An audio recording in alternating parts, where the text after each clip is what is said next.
بسم الله الرحمن الرحیم. السلام علیکم ورحمت الله وبرکاته. قدرمن دوستانو، الله دې وکړي چې ښه بیاستئ. په کنټرول فلو باندې خبره شروع کړې وه. په تېره ویډیو کې یو څه اندازه بحث پرې کړی و چې کنټرول فلو موږ سره څه شی دی او د هغې ځینې ټایپس سیکوینشل کنټرول سټرکچر مو ویلی و. بیا هغې نه وروسته راغلي وو موږ سلیکشن کنټرول سټرکچر ته او سلیکشن کنټرول سټرکچر باندې موږ لږ شانې خبرې کړې وې چې سلیکشن کنټرول سټرکچر موږ سره څه شی دی. بیا راغلي وو چې د هغې ټایپس. نو په نننۍ ویډیو کې به انشاءالله د سلیکشن کنټرول سټرکچر ټایپس ووایو چې سلیکشن کنټرول سټرکچر موږ سره کوم ټایپس لري. بیا به یو انشاءالله په ترتیب سره ووایو. سلیکشن کنټرول سټرکچر چې دی موږ سره هغې کې سمپل اف دی، سمپل اف دی، اف ایلس دی، اف ایلس اف لیډر دی، نیسټډ اف دی، ملټیپل اف دی، سویچ سټیټمنټ دی او موږ سره کنډیشنل یا ترنري اپریټر دی. انشاءالله یو به په ترتیب سره ووایو. اول راځو simple f statement. simple f statement د دې دا بلاک اف کوډ چې دی یعنې دې سټیټمنټ به موږ سره هله ایګزیکیوټ کیږي کله چې موږ سره کنډیشن ټرو شه.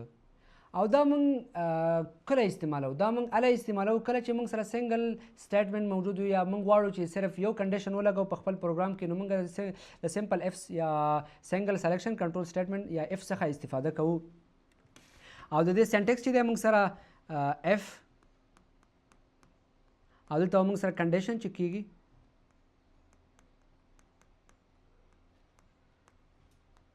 که کنډیشن موږ سره ټرو شه نو لاندې کوم سټیټمنټ چې موږ سره دا موږ سره ایګزیکیوټ کیږي. د دې فلو اف کنټرول موږ سره څنګه دی؟ پروګرام به موږ سره د مین نه سټارټ اخلي. کله چې دلته راورسیږي او دلته موږ سره کنډیشن موجود وي اول به کنډیشن موږ سره چک کیږي. که کنډیشن موږ سره ټرو شه نو لاندې چې کوم سټیټمنټ موږ سره دی هغه به موږ سره ایګزیکیوټ شي.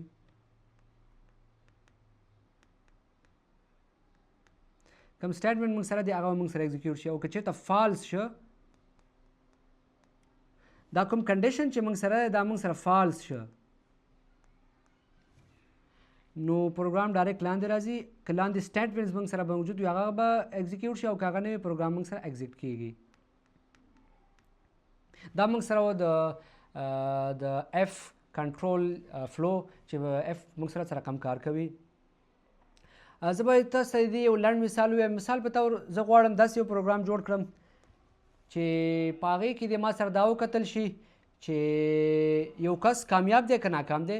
مثال په طور زه غواړم یو سیسټم جوړ کړم چې که چیرته د یو شاګرد مارکس چې دی نمرې هغه د 50 نه زیاتې وي نو دا کس ما سره چې دی دا پاس دی. او که چېرته مارکس چې دی هغه د 50 نه لږ وي نو دا کس چې دی ما سره فیل دی. نو تاسې فکر وکړئ د دې لپاره به زه څه رقم پروګرام لیکم. اول خو دا ده چې د دې لپاره به زه اول اف کنډیشن لګوم. اف که چېرته د دې شاګرد مارکس چې دی دا ما سره لوی شي د 50 نه نو لاندې ماته شو که چې دا شاګرد ما سره پاس دی.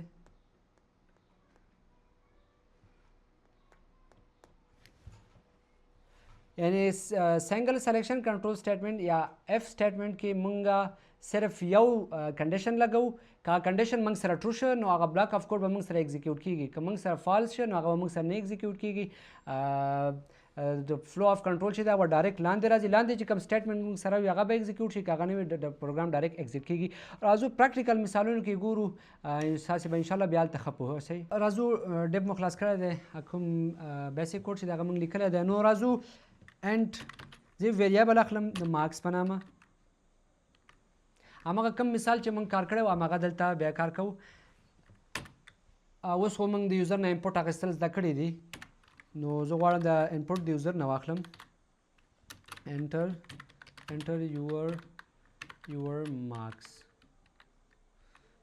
enter your marks cn marks.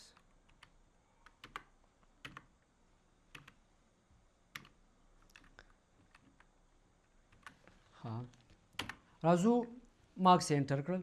اوس مونږ غواړو چې دا معلوم کو چې دا کس مونږ سره کامیاب دی یا ناکام دی. نو مونږ به څنګه معلومو چې دا کس مونږ سره ناکام دی یا کامیاب دی؟ نو کله چې د هلک نمبر یې د 50 نه زیات وي دا ما سره پاس دی. نو اول خو راځو اف کنډیشن لګو. اف که چیرته د دې هلک مارکس دا ما سره لوی شو د 50 نه، نو ته څه شی وکړه؟ کله چې دا کنډیشن ما سره ټرو شه، اوس خو لا موږ ویلیو نه ده ورکړې، پته نه لګي څو انټر کېږي، 80 ورکوي، 80 ورکوي، 40 ورکوي. نو چې کله ما سره دا د مارکس ما سره د 50 نه زیات شو، نو دا لاندې سټیټمنټ چې موږ سره سی آوټ دا ما سره اکزیکیوټ شي چې زه به ولیکم پاست. او که چېرته دا موږ سره فالس شه نو دا موږ سره نه اکزیکیوټ کېږي. راځو ګورو یې سیمیکالن پاتې شو. راځو مثال زه اول ځل لپاره دا کنډیشن فالس کوم. مثال زه ورکوم مثال ویښ. لاندې چې کوم سټیټمنټ دی هغه ما سره اکزیکیوټ نه شو، د الف باډي ما سره اکزیکیوټ نه شو ولې چې دا کنډیشن ما سره فالس شه. اوس که دا کنډیشن ما سره ټرو شي، راځم دې ځله دا کنډیشن زه ټرو کوم. یعنې زه مثال 80 ورکم. اوس به دې ځله د اف باډي چې دا ما سره اکزیکیوټ شي. مثال زه یو بل پروګرام لیکم چې هغه پروګرام ما ته دا معلوم کړي چې دا عدد ما سره پازیټیو دی یا نیګیټیو دی. نو دا به موږ څنګه معلومو؟ تاسو خپله فکر وکړئ چې عدد ما سره کله پازیټیو وي کله ما سره نیګیټیو وي. د عددو نمبر سیسټم کې دا د عددو نمبر سیسټم دی. مثال ما سره دلته 0 دی، دې طرف ته موږ سره مثال 1 2 3 4 او دې طرف ته موږ سره -1 -2 -3 کم منفي عدد چې دي هغه په چپ اړخ او کم مثبت عدد چې دي هغه په ښي اړخ باندې پراته دي. نو دلته منځ کې موږ سره 0 دی. اوس موږ وایو که چېرته عدد موږ سره د 0 نه کوچنی شه دا موږ سره نیګیټیو دی، او که موږ سره د 0 نه لوی شه دا عدد موږ سره مثبت دی. راځو همدا موږ په یو همغه پروګرام کې لیکو. مثال زه یو عدد اخلم INT مثال نمبر دا مساوي دا غواړم د یوزر نه واخلم سی آوټ enter an integer value. یو انټیجر ویلیو مثال انټر کړه. سینز اخلم مثال نمبر. اوس د اف کنډیشن لګوم که چیرته دغه عدد چې ما سره انټر شوی دی که دا چیرته د 0 نه لوی وي، مثال اف که چیرته دغه عدد چې دی دا نمبر چې دی دا چیرته لوی و د 0 نه، که دا عدد ما سره 0 نه لوی و نو دا ما سره پازیټیو دی. نو ته سی آوټ کې ولیکه، سی آوټ کې ما سره ولیکه پازیټیو. مثال ما سره ولیکه پازیټیو. اوس راځم مثال زه یو عدد انټر کوم دلته 0 نه لوی چې کوم عدد دی هغه زه انټر کوم. مثال 3 ما ته به لیکي چې پازیټیو. اوس زه راځم زه یو عدد انټر کوم د 0 نه وړوکی، مثال -4. ما سره کوم د اف چې کومه باډي وه هغه ما سره اکزیکیوټ نه شوه. اوس که زه دا راوړم او دا داسې ولیکم چې که چېرته دا نمبر چې دی دا ما سره کوچنی شي د 0 نه، یعنې کومه ویلیو چې ته انټر کړې هغه ما سره کوچنی شي د 0 نه، نو دا ما سره بیا شی باید ریټرن کړي، دا ما سره باید نیګیټیو ریټرن کړي. دلته دا که چېرته دا کنډیشن موږ سره ټرو شه نو دا ما سره دغه اف چې کومه باډي ده دا ما سره اکزیکیوټ شي. نو زه راځم ګوره. اوس که دلته زه ورکم چې -10 نو د اف چې کومه باډي ده هغه ما سره اکزیکیوټ شوه. او که چېرته زه 10 ورکم نو دا اف چې کومه باډي ده دا ما سره نه اکزیکیوټ کیږي. راځو یو بل مثال حلو. مثال داسې حلو چې هغه داسې پروګرام لیکو چې هغه پروګرام موږ ته دا معلوم کړي چې کوم عدد موږ انټر کړی دی چې دا عدد موږ سره ایون دی یا آډ دی. ایون معنا جفت او آډ معنا طاق، یعنې داسې معلوم کړي دا عدد موږ سره جفت دی. اول دا راځو چې دا جفت عدد موږ سره کم یو دي. اول باید دا معلوم کړو. جفت عدد موږ سره مثال 2 4 شپږ 8 10 12 همداسې دا ټول موږ سره جفت عدد دي. نو جفت عدد موږ څنګه پیدا کوو؟ جفت عدد موږ داسې پیدا کوو چې 2 ضرب د n دا یې فارموله ده چې هر عدد د 2 سره ضرب شي دې نه موږ سره جفت عدد لاسته راځي. که یو کس غواړي چې زه غواړم جفت عدد ما څنګه پیدا کړم، نو هر عدد ضرب 2 دا موږ سره جفت عدد په لاس راوړي. اوس غواړو چې داسې یو پروګرام ولیکو چې هغه موږ سره دا پیدا کړي چې دا عدد موږ سره جفت دی یا طاق دی.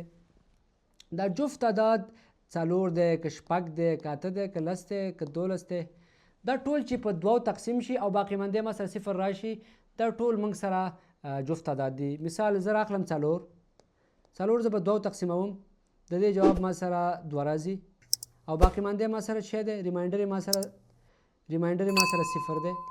اوس مثال زه دا 10 راخلم، دا په 2 تقسیموم، 1 2 2 15 12 باغه د جواب ما سره 15 راغلی خو باقی مانده ما سره 0 راغلی. دا ټول چې په 2 تقسیم شي باقی مانده موږ سره 0 راځي، دا ټول په 2 باندې د ویشلو وړ دي. نو موږ داسې یو پروګرام باید ولیکو چې هر هغه عدد چې په 2 تقسیم شي او باقی مانده ما سره 0 راشي دا عدد موږ سره جفت عدد دی. نو راځو پروګرام ته. ډیف خلاصوو int number cout enter an integer value. یو integer value enter کا مثال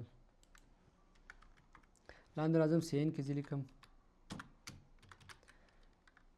number. اوس زه راځم اول f لیکم. f که چیرته دا کوم عدد چې موږ انټر کړی دی که دا چیرته موږ سره دا کوم عدد چې موږ انټر کړی دی که دا چیرته په 2 باندې تقسیم شي او د دې موږ ویلی وو د ماډولا سپریټر موږ ویلی وو ماډولا سپریټر څه کار کوي؟ ماډولا سپریټر موږ سره دا کار کوي که چیرې اول عدد په یو څه باندې تقسیموي بیا یې ریمایندر موږ ته شو کوي. نو که دا نمبر په موږ په 2 باندې تقسیم کو او دې نه چې کوم حاصل لاسته راځي هغه مساوي په 0 سره شي، نو هله به ما سره دا بلاک اف کوډ چې دا د اف چې کوم بلاک دی دا ما سره اکزیکیوټ کیږي. زه به سی آوټ کې ورته ولیکم چې ایون نمبر چې دا ما سره ایون نمبر دی. مونږ ماډولا سپریټر ویلی وو. ماډولا سپریټر مونږ سره دا کار کوي چې اول د عدد راخلي په 2 باندې تقسیموي بیا دې نه چې کوم ریمایندر لاسته راوړي هغه موږ ته راکوي.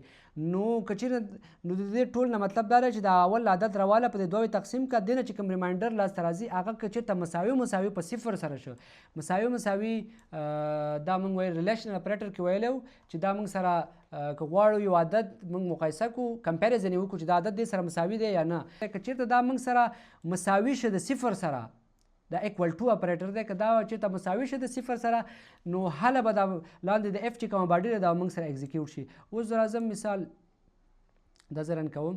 مثال زه لیکم 10 ما ولیکه 10 خو په 2 باندې د ویشلو وړ دی او د هغې نه چې کوم حاصل لاس راځي هغه موږ سره 0 دی، نو ولیکه چې ایون نمبر.